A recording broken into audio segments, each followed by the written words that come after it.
Welcome to our channel. Today we how to log into Zoom, join meetings, and manage profile step by step clearly. Open your web browser and go to Zoom. Click Sign In at the top right of the page. Enter the email and password you used when you created your Zoom account. If you created your account with Google, click Sign In with Google and choose your Google account. If you created your account with Facebook, click Sign In with Facebook and continue. If you forgot your password, click Forgot Password and follow the reset email instructions. After signing in, confirm you are on the Zoom web portal homepage. To use the desktop app, download Zoom Workplace from Zoom. /download if it is not installed. Install the app and open Zoom Workplace on your computer. Click Sign In inside the app.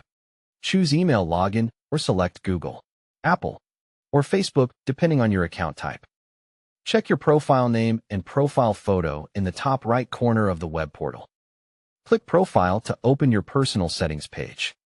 Click Edit next to your name to update your display name. Click Change next to your profile picture to upload a clear photo if you want. Scroll down and confirm your time zone is correct for accurate meeting times. Now click Meetings on the left menu to view your scheduled meetings. To join a meeting, click Join in the top right of the web portal or in the app home screen. Type the meeting ID provided by the host. Enter the meeting passcode if Zoom asks for it. Choose your display name for the meeting, then confirm it is spelled correctly. Select whether to join with video on or off before entering. Click Join and wait for the host to admit you if the waiting room is enabled. When prompted, click Join with computer audio to hear and speak. Use the microphone button to mute or unmute yourself when needed. Use the camera button to start or stop your video. Open Settings in the app to test your speaker and microphone for better sound.